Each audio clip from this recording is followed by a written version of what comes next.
Emang ya, pengalaman ngisi slot film horor lebaran selama bertahun-tahun tuh gak bisa dibohongin.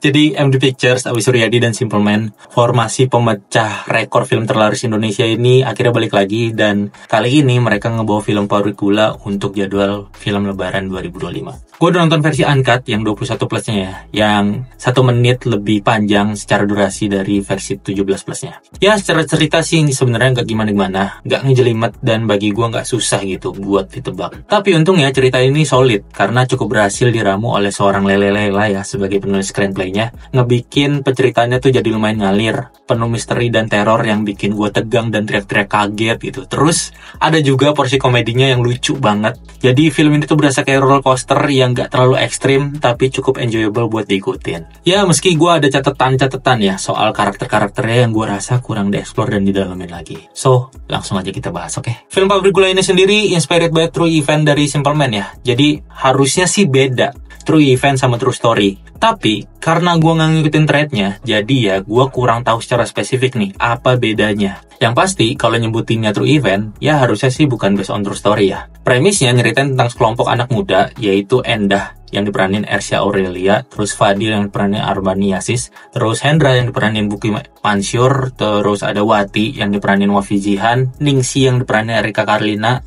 Dwi yang diperanin Arif Alfiansyah, dan Frankie yang diperanin sama Benedictus Siregar. Jadi mereka ini tuh jadi buruh musiman di sebuah pabrik di desa yang jauh dari desa asal mereka. Nah, pabrik ini tuh punya peraturan, yaitu jam kuning yang artinya di jam 6 sore semua buruh harus pulang ke loji, dan jam merah yang artinya di jam 9 semua buruh nggak boleh keluar dari loji. Tapi, karena rombongan mereka ini datangnya telat ya, mereka tuh jadi nggak tahu nih soal peraturan ini. Dan di malam pertama mereka di sana, setelah jam merah berlalu, si Endah ini malah keluar loji buat ngikutin orang mencurigakan yang pergi ke area pabrik. Terus, tanpa disengaja, Endah ini ngedengar dan bahkan sampai ngeliat ya, ada pagelaran wayang yang aneh banget di dalam sebuah ruangan di pabrik. Akhirnya mulai malam itu, banyak kejadian janggal dan teror yang ngeganggu Endah dan kawan-kawan ya. Dan juga orang-orang di pabrik yang sampai ngancam nyawa. Yang bikin Mbah Jinah yang diperanin sama Dewi Pakis dan Mbah Samin yang diperanin sama Budi Ros sebagai penjaga spiritual pabrik tuh jadi harus nyari tahu ya, hal apa atau pelanggaran apa sih yang bikin marah kerajaan Demit yang sebenarnya merupakan penguasa dari area pabrik gula. Oke, kita mulai bahas dari hal-hal yang gue suka ya dari film ini. Yang pertama itu adalah teknis. Jadi secara visual dan kamera works, film ini tuh lebih bagus dari film-filmnya Awi Suryadi sebelum-sebelumnya. Ya sebenarnya Mas Awi tuh pada dasarnya selalu bagus ya secara visual. Tapi kali ini tuh gue rasa lebih bagus, atau lebih tepatnya gue lebih suka ya, karena gak ada lagi shot-shot aneh kayak kamera muter-muter atau semacamnya. Ya paling di film ini sampai miring diagonal aja lah ya kameranya. Teknik panning kameranya buat ngebangun tension tuh efektif banget. Disupport juga sama scoring dan sound design yang on point ya, yang bikin gue berkali-kali sampai nengok tuh ada suara apa. Ya nggak taunya itu gara-gara sound desainnya. Berhasil bikin gue selalu waspada gitu, jadi deg-degan buat ngantisipasi ada penampakan atau jumpscare apa nih di menit selanjutnya atau di detik selanjutnya bahkan. Terus juga ada beberapa technique shot yang lumayan berkesan juga ya di beberapa scene di babak terakhir. Kayak ada handheld yang bikin ngerasa lebih ngos-ngosan, dan juga ada long shot yang dipakai di scene krusial yang bikin gue cukup takjub karena nambah efek dramatis ya di scene-nya. Dan satu lagi itu ada di wardrobe dan propertinya yang ngedukung banget di beberapa adegan-adegan ritual. Yang di film ini tuh cukup banyak ya adegan-adegan ritualnya, dan menurut gue eksekusinya tuh lumayan bagus. Terutama ritual yang kuda lumping dan ritual yang ada pengantin-pengantinnya. Dan ini bakal berhubungan ke poin selanjutnya yang gue suka. Nah, poin selanjutnya yang gue suka adalah orang yang menjalani ritual-ritual itu, yaitu adalah Dewi Pakis, yang di sini perannya menjadi Mbah Jinah. Gue tuh udah berkali-kali ya nonton film yang ada Ibu Dewi Pakisnya, dan dia tuh sering banget meranin karakter yang entah itu jadi dukun beranak lah, dukun spiritual, dukun santet, orang pinter, atau tabib Tionghoa lah. Ya pokoknya peran-peran yang sejenis lah ya. Berpengalaman banget nih Bu Dewi Pakis sama peran-peran kayak gini.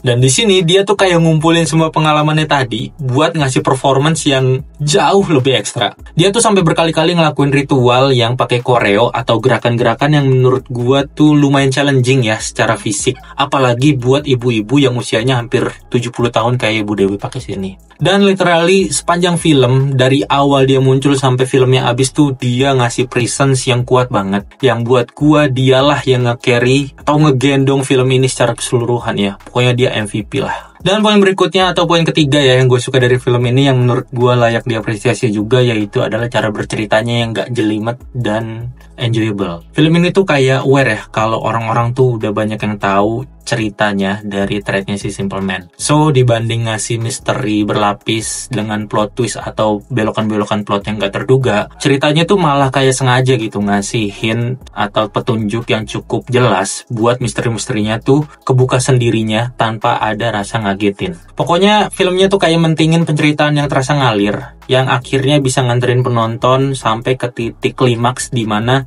pesan-pesan baiknya dari film ini tuh bisa disampaikan. Ya walaupun menurut gua pesan baik yang tadi gue maksud itu agak kurang berhubungan ya sama konflik utama yang lagi dihadapin sama karakter-karakternya. Selebihnya, ceritanya tuh lebih banyak diisi pakai teror-teror penampakan dan misteri yang bikin penasaran, terus rasa bersalah karakternya, dan juga scene-scene komedi yang hampir selalu ger semuanya. Wah, ini jadi salah satu hal yang paling gue suka sih. Apalagi sampai ada dua pasang duo komedi gitu di film ini. Ada Benedictus Siregar yang dipasangin sama Arif Alfiansyah, juga ada Yono Bakri yang dipasangin sama Sandana Agung sebagai duo satpam. Komedi timing mereka tuh bagus banget, dan gue suka banget di saat mereka di empat-empatnya tuh disatuin dalam satu scene ya. Oh iya, ada satu lagi yang nambahin efek roller coaster dari film ini, yaitu adalah jump scare ya, yang sebenarnya cukup banyak yang efektif dan gue lumayan suka karena gue berhasil dikagetin, berhasil ditakutin gitu. Tapi sayangnya gak sedikit juga yang cuma buat ngagetin doang gitu,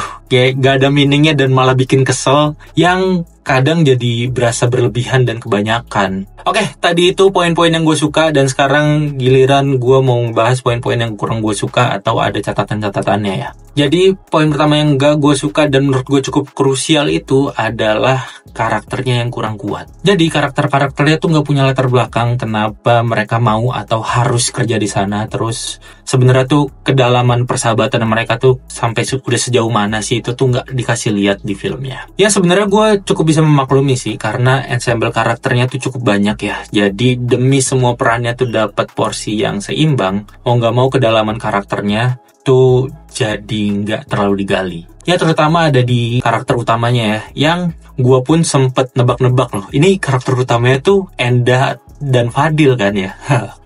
Karena mereka berdua tuh dapat screen time lebih banyak, tapi mereka berdua juga tuh gue gak nemuin atau gak berasa gitu ada karakter development yang signifikan gitu dari sejak awal mereka dikenalin sampai di akhir filmnya ending gitu. Endah dengan rasa bersalahnya, terus Fadil yang berkali-kali digangguin tapi ternyata di tengah tuh baru diungkapin kalau dia punya kekuatan atau kelebihan ya, yang kelebihannya itu juga bahkan gak jelas gitu gimana cara kerjanya. Kayak di awal tuh kita dikasih lihat, oh dia tuh bisa ngelihat, tapi gak taunya di tengah-tengah, oh dia tuh bisanya yang lain loh gitu. Jadi nggak spesifik itu, dia tuh bisanya apa atau kelebihannya tuh bisa dia manfaatin buat apa. Udah gitu, di babak final si Fadil ini tiba-tiba ngeluarin dialog yang lumayan preachy, yang ngagetin juga sih menurut gue.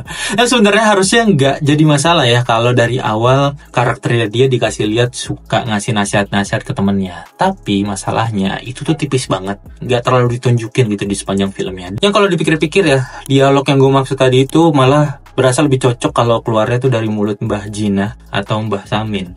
Lebih konsisten aja deh kalau mereka yang ngomong. Nah, poin berikutnya yang kurang gue suka itu sebenarnya nggak jauh beda ya. Soal karakter juga, tapi kali ini dari sisi karakter-karakter setannya.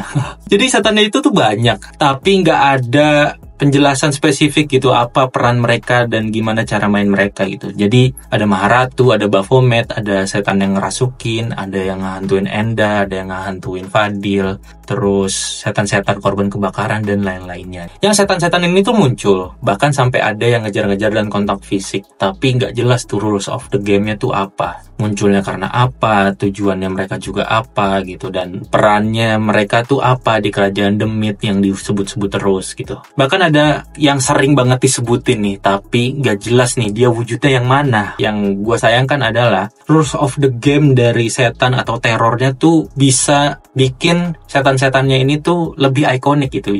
Nah kayaknya kurangnya tuh itu aja ya buat gue.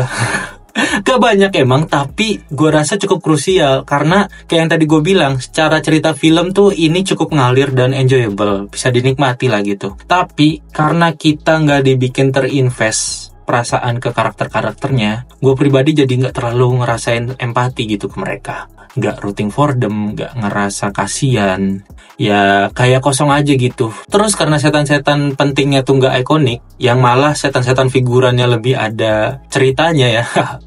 Yang jadinya tuh film ini cukup sebagai hiburan aja, tanpa bisa ninggalin kesan yang memorable gitu, yang bisa diingat-ingat terus. Jadi secara keseluruhan, buat gua Pabrik Gula ini tuh adalah film horor yang cukup solid ya, yang proper lah, yang berhasil menuhin kriteria-kriteria film horor kayak harus nakut-nakutin, memacu adrenalin, terus ceritanya bisa dinikmati dari awal sampai akhir, pokoknya itu semua terpenuhi lah ya. Gua rasa itu aja ya dari gua untuk bahasan Pabrik Gula ini. Jadi jangan lupa buat subscribe, like, dan share buat support channel kita. Dan kalau mau tanya-tanya atau diskusi soal film ini, jangan ragu buat ngisi kolom komentar, oke? Makasih udah nonton sampai sini. Gue Upi mohon pamit. Sampai ketemu di video dari habis nonton film lainnya. Bye.